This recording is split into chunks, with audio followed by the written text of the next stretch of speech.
Hey guys, Noel here, and we are winding down on Boxing Day, December 26th. And what better thing to review on Boxing Day than a fighting game? Now, this is a game that has been discussed and filmed on the channel, but I was actually shocked to discover I've never actually reviewed this version of this game. And you can probably tell in the background, it is the Super Nintendo version of one of my all-time favorite fighting games, Mortal Kombat 1. Now, Mortal Kombat 1 on the Sega Genesis was a game I had growing up. I loved that game. Decades later, I got the Mortal Kombat Arcade Edition for the Sega Genesis, which, basically takes some of the refinements of the actual arcade version and the best of the Sega Genesis version and combines them into a really good hack, okay? Now, the Super Nintendo version of this game is often criticized for having slower gameplay and no blood, which the Sega Genesis version had fast gameplay and blood.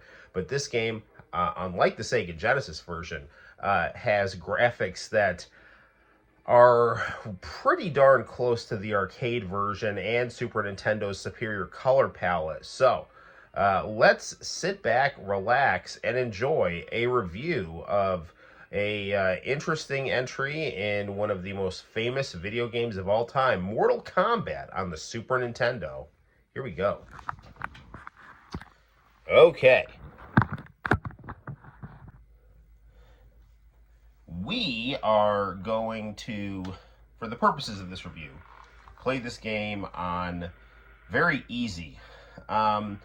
One of the earliest video game reviews I ever did on the channel was comparing this version of Mortal Kombat to Mortal Kombat 1. This was, I think, filmed in something like 2016. It was a very early time I did a review on a cell phone. I think I even still had it in vertical orientation. So find that on the channel. But we're going to, play this here. Now you'll notice, unlike the Sega Genesis version, there is some more frames of animation, so these fighting stances are a little bit more fluid, and you can also see that there is things like different fighting stances for Scorpion and Sub-Zero, and just generally the colors do pop more than the Sega Genesis version. So, also, you'll notice in a lot of the commercials for this game, they would show the Super Nintendo version. Even though it was like a multi-platform game, they tended to show the Super Nintendo version, once again, because of the vibrant colors. Another telltale sign of the Super Nintendo version is the fact that they have the names of the characters written in the life bar here. So, the gameplay here is not bad at all.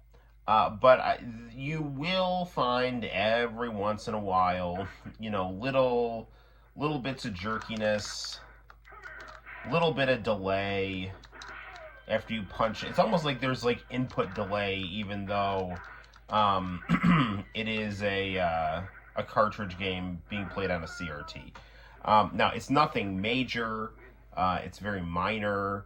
But it is there compared to the Sega Genesis version. Now, the Sega Genesis version, it's got that blast processing. Everything is super snappy and super fluid. However, the graphics on the Sega Genesis version are more pixelated and have less colors.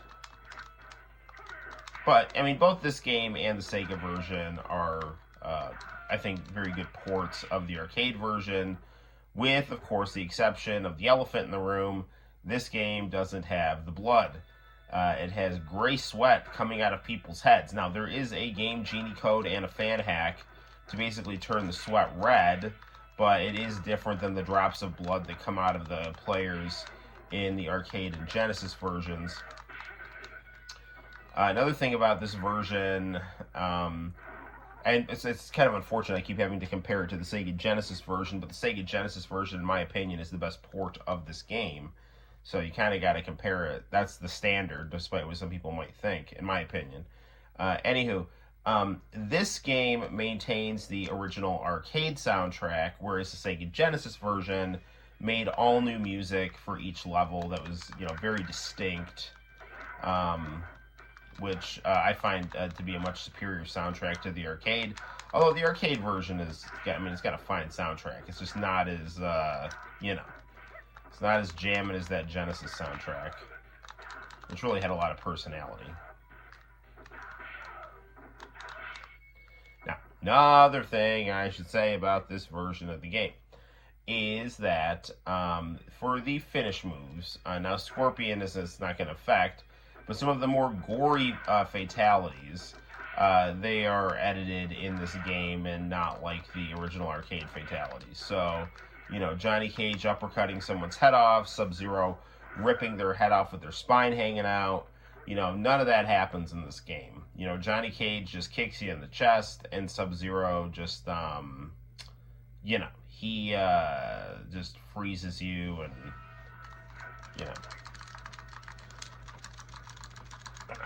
less good here, because they moved the pause button. I didn't get it in time.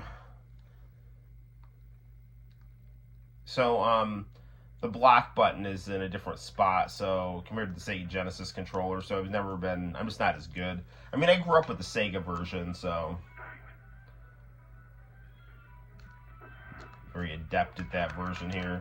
Now, the Sega Genesis version of The Pit had one of my favorite songs in fighting games, and it's clearly not here in this version, but The Pit does look very crisp, very pretty, and very vibrant. These more frames of animation, brighter colors, and also added sounds when compared to the Sega Genesis version. You get characters. Scorpion doesn't just say, "Get over here," he also says, "Come here." Shang Tsung saying more things in the game at the start of rounds and things like that.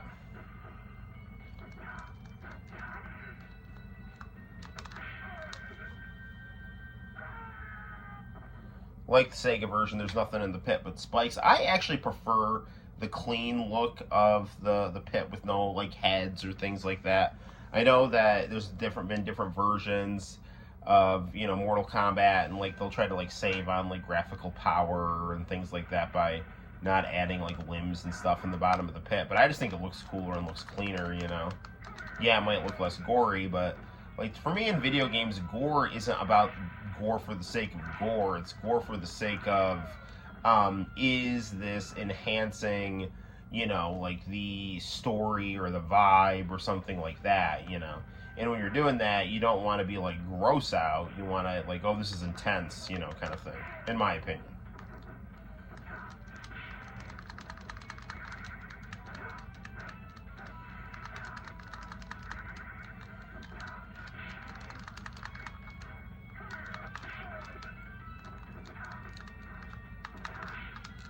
Kano. Handing me my first L. Not good, not good.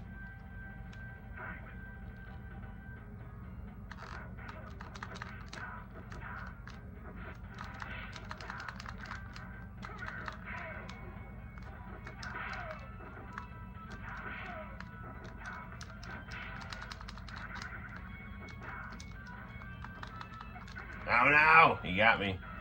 One thing you'll notice in this game, too, is that the computer never will finish you off. Now, in the Sega Genesis version, there's cheat enabled.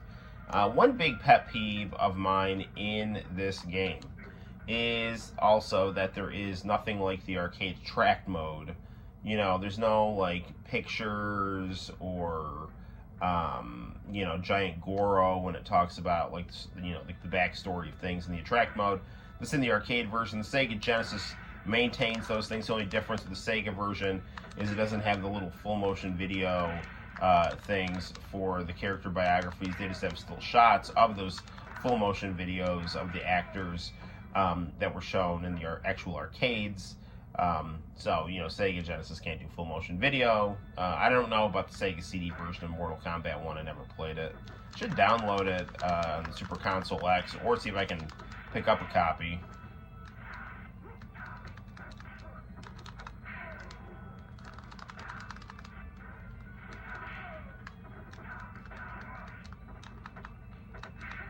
Alright, let's see if this works. Yeah, okay, so that's Scorpion's, or sorry, that's Sub-Zero's, like, edited fatality, you know, edited for seniors. Wasn't there a spine rip in this game? Alright, old man, you've been warned. Oh, excuse me. Alright.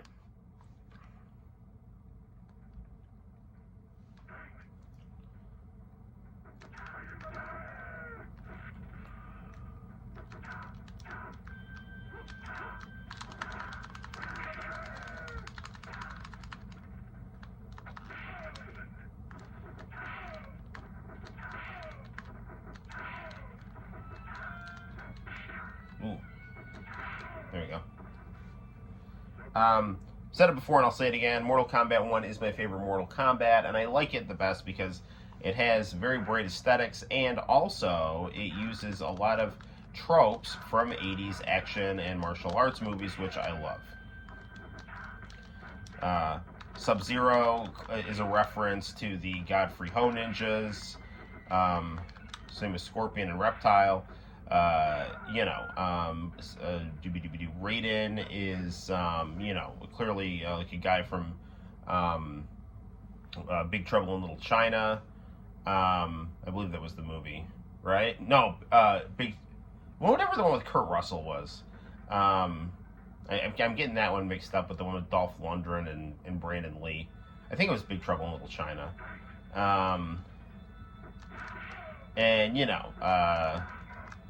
Kano is like a balding version of the Terminator, which I find cool.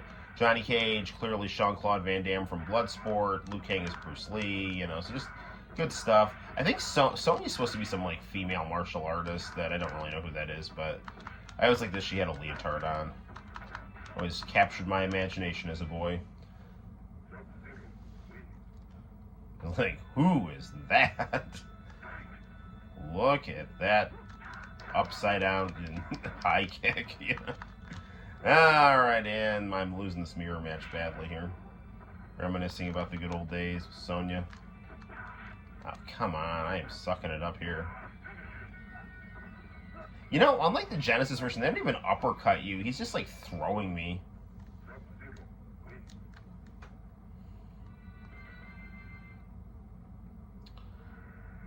Let's try Frank Dukes over here. Never understood why they gave Johnny Cage shoes, because he's clearly supposed to look like Frank Dukes in the end of Bloodsport when he fights Chong Li.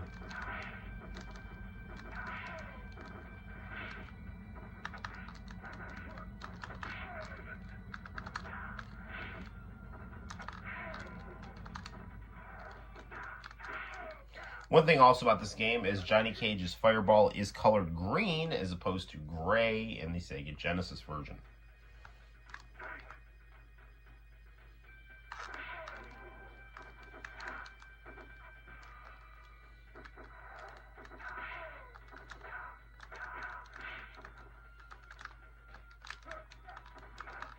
See right there, I just tried to do a shadow kick and I couldn't pull it off there. And I just wonder if that was a little bit of the controls being slower on this version here.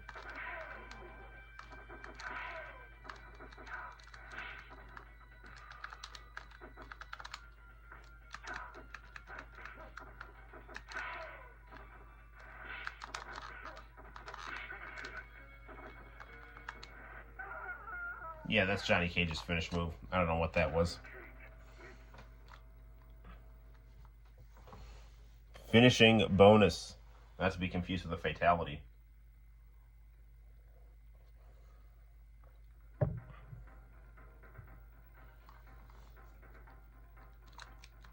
Sorry.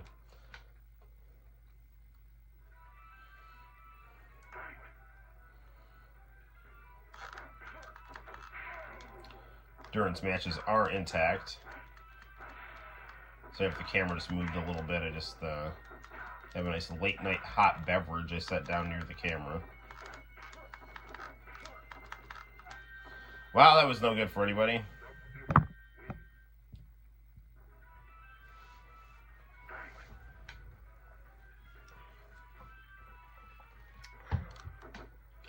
need to put my hot beverage down. That's what I'm blaming that loss on. Clearly not my lack of skill. Why should I take responsibility?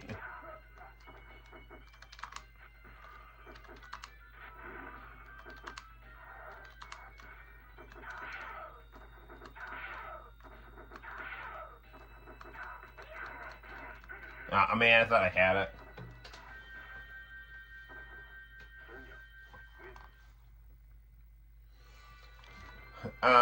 I would like to try to get to Goro here, but... and Shang Tsung and all that good stuff, but, let's try Liu Kang here.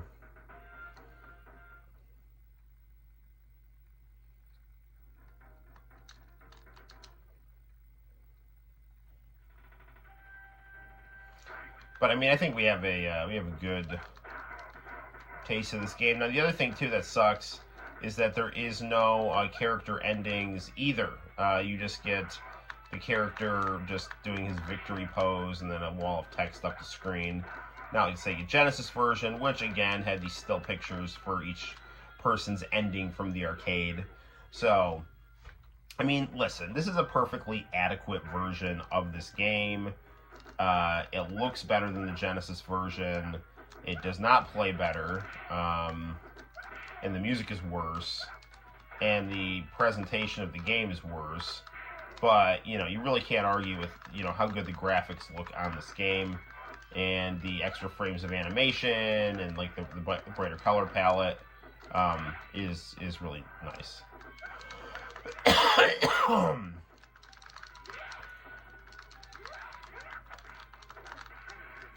It's no good. Alright, one more time.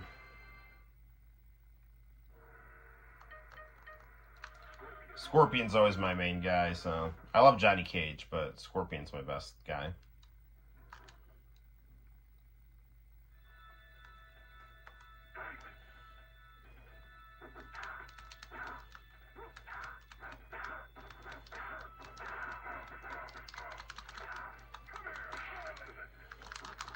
Another thing I don't like about this version of the game, when Goro comes down, you can't hit him. You do this stupid pose next to Goro, which makes no sense. And the screen, it cuts out and it starts with like a round 1. And I guess all I needed was Scorpion.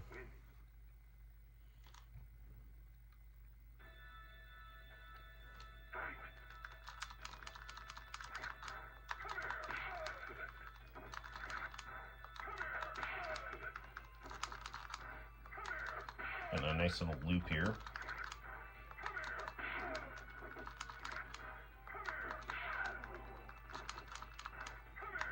I will cheap this all night and day.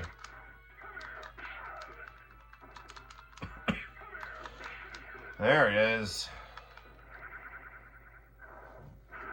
Now, there is a really disappointing fan hack of this game called Mortal Kombat Turbo Champion Edition or something like that. It's not good. It's basically the game genie codes that you can do that would allow you to, you know, play as a version of Reptile that's, you know, not as fast, but you can toggle. You can have a green ninja that toggles between Sub-Zero and Scorpion's moves.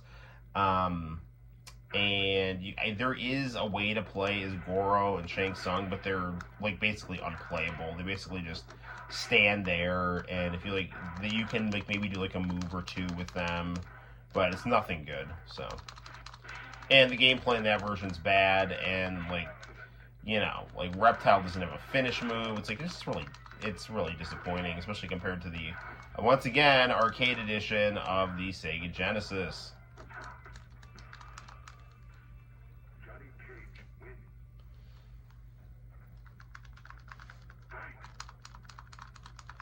Get over here.